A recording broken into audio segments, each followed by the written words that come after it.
వెంకటస్వామి గారికి సవాల్ చేస్తూ మరి అభివృద్ధి మీద కానీ ఈ ఊరి ఆయన ఏం చేసిండో మేమేం చేసినామో అభివృద్ధికి సవాల్ చేసింటూ మేము కూడా ఈరోజు ఈ సభాముఖంగా జవాబుపల్లి వెంకటస్వామి గారికి సవాల్ విసురుతా ఉన్నాం. ఒక ఎమ్మెల్యే స్థాయి వ్యక్తి కాదు, ఒక సాధారణ కార్యకర్తగా నేను ఈరోజు సవాల్ విసురుతా ఉన్నా. నీకు దమ్ము ధైర్యం ఉంటే ఈరోజు గ్రామ పంచాయతీ కాడ నువ్వు టైం చెప్పు, మేము టైం చెప్తాం. నువ్వు చెప్పకుంటే మేమైనా చెప్తాం. గ్రామ పంచాయతీ కాడ చర్చకు దమ్ముంటే టైం చెప్పి రావాల్సిందిగా మొదటిగా మీకు హెచ్చరిస్తా ఉన్నాం. రెండో విషయం, అభివృద్ధి విషయంలో 5 సంవత్సరాలు మేం చేసినాం. కృష్ణారావు ప్లేట్లో, హర్షవర్ధన్ రెడ్డి ప్లేట్లో 5 ఏళ్ళు ఏం చేసిందో చర్చకు వస్తా ఉన్నావు కదా బిడ్డ. నీకు దమ్ముంటే ఈ రోజు నీకు సవాల్ చేస్తా ఉన్నా. నీకు దమ్ముంటే గ్రామ పంచాయతీ కాడికి రా. 5 ఏళ్ల 2.5 సంవత్సరాలు కరోనా టైంలో ఇబ్బందికరంగా ఉన్నప్పటికీ కూడా 2.5 సంవత్సరాలు పోయినా 2.5 సంవత్సరాల్లో ఈ ఊరికి మేమేం చేసినామో ఒక్కసారి చెప్తాం. ఎందుకు బిడ్డ, గ్రామ పంచాయతీ నిధులలో మీరు ఒక్కసారి మళ్ళా చూడాలి. ఈ రోజు 30 లక్షలు ఉన్నాయి, 40 లక్షలు ఉన్నాయి అని మాట్లాడుతూ ఉన్నాం. ఈ రోజు మాకు ఇంకా నిధులు రావాల్సినప్పటికీ కూడా మేము ఎప్పుడు అడగలే. మా ప్రభుత్వం వచ్చినాకనే తీసుకుంటామన్న ధైర్యంతోనే ఉన్నాం. అదొకటి గుర్తు పెట్టుకోవాలి. ఈ రోజు 21 లక్షల రూపాయలే ఉన్నాయి, 19 లక్షల రూపాయలే ఉన్నాయి. నువ్వు ప్రజలు తప్పుదో పట్టించకు. రెండో విషయం, ఈ రోజు దేవాలయానికి 15 కోట్ల రూపాయలు శాంక్షన్ చేస్తే మీ ప్రభుత్వం వచ్చిన తక్షణమే ఈ గుడికి రాకుండా 15 కోట్లు క్యాన్సల్ చేపించినావు. చరిత్ర నీది కాదా అని అడుగుతా ఉన్నా. అంటే నీకు భక్తి లేదు, ఏది లేదు. ఒక్కటే మీకు కావాల్సింది ఒంటి మీకు దాని మీద పడి తినడం తెలుసు, మాకు గుడిని అభివృద్ధి చేయడం తెలుసు. భూమి పూజ చేసినటువంటి గుడిని కూడా మీరు క్యాన్సల్ చేయాలి అంటే ఇదే లక్ష్మీనరసింహస్వామి కాడికి ప్రమాణం చేయాలని అడుగుతా ఉన్నా. రెండో విషయం, ఈ రోజుకు స్కూలు విషయం తీసుకున్నాం. అదేవిధంగా 30 పడకల హాస్పిటల్ విషయం తీసుకున్నాం. 30 పడకల హాస్పిటల్ తీసుకొచ్చింది హర్షవర్ధన్ రెడ్డి కాదా అని నీ మనసు సాక్షిగా లక్ష్మీనరసింహస్వామి కాడికి వచ్చి ప్రమాణం చేస్తామని బిడ్డ అడుగుతా ఉన్నా. రెండోది, ఈ రోజు గత 30-40 సంవత్సరాల నుంచి లేనటువంటి ఊరికి సబ్స్టేషన్, 30-40 సంవత్సరాల నుంచి లేనటువంటి సబ్స్టేషన్ ని ఈ రోజు సింగోటానికి మొత్తం గడైతే ఓపెన్ చేయకుండా అక్కడ మాట వాసం కాదా బిడ్డ అని అడుగుతా ఉన్నా. ఇంకొక విషయం, అభివృద్ధి విషయానికి పోదాం. ఈ రోజు 80 లక్షల రూపాయలు సీసీ రోడ్డు దింపుడు కళ్ళ నుంచి మొదలు పెడితే పైన అడ్డ రోడ్డు వరకు ఇరువైపులా కారు వచ్చిన మాట వాస్తవం కాదా ప్రజలకు చెప్పాల్సినటువంటి బాధ్యత ఈ రోజు.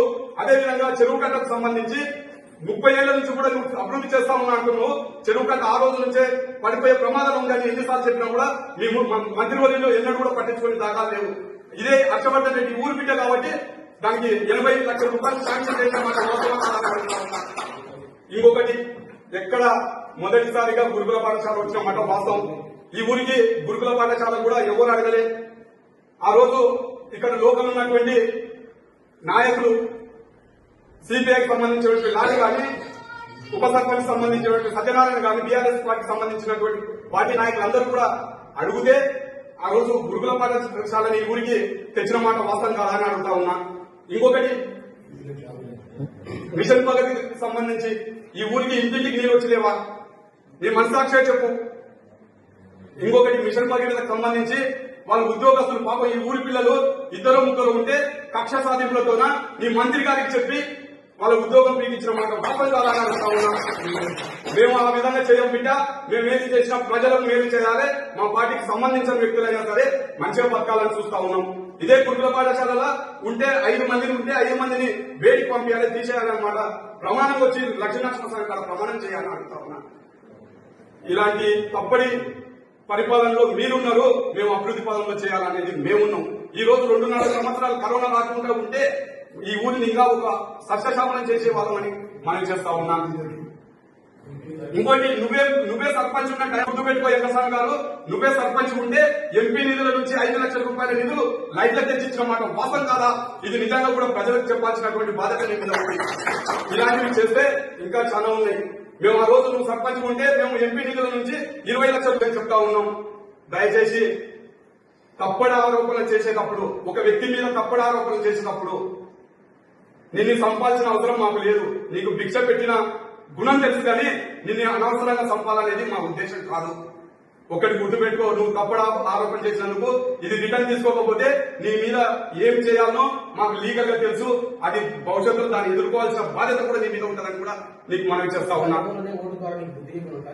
ఇంకొకటి, ఆ రోజు ఒక కార్యకర్త స్థాయి కానీ మాట్లాడుతూ ఉన్నావు, మళ్ళీ ఒక కార్యకర్త స్థాయి ఉంటే ఆ రోజు ఉదయం 3 గంటల నుంచి ఇదే హర్షవర్ధన్ రెడ్డి కాలు మొక్కిన మాట వాస్తవం కాకపోతే నేను రక్షించడం అట్లాంటి వ్యవస్థ మాది.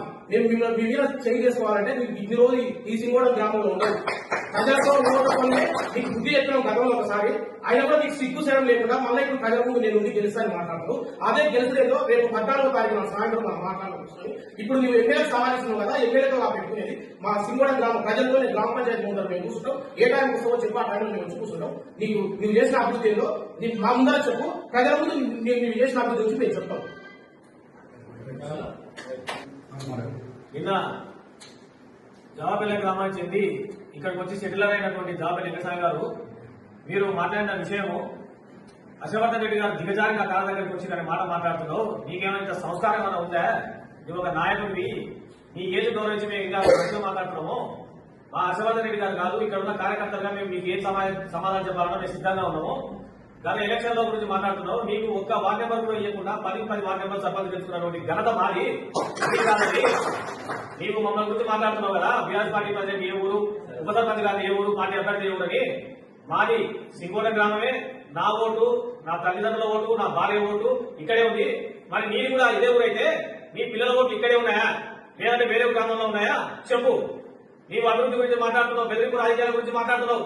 బెదిరింపు రాజకీయాలు చేసేది నీవు, ఇంటిపై బెదిరించే చరిత్ర నీది. ఇంతవరకు మేము ఎక్కడ కూడా బెదిరించిన దాఖలాలు లేవు, ఏమీ చేయలేదు. మీరు సింగోడ గ్రామంలో భయప్రాంతాలకు గురి చేసుకుంటూ ఓటర్లను బెదిరిస్తున్నారు. నేను మంత్రివర్యులు జూపల్లి కృష్ణారావు గారికి తెలియజేస్తున్నాం, మంత్రి గారు ఈ జాబెల్ల వెంకటస్వామి అనే వ్యక్తి సింగోడంలో భయప్రాంతాలకు గురి చేసి ఓటర్లను బెదిరిస్తున్నాడు. సింగోడ గ్రామంలో ఏదైనా చిన్న గొడవ జరిగినా కూడా జాబెల్ల వెంకటస్వామి గారే కారణం. మీకు తెలియజేస్తున్నాం ఇది.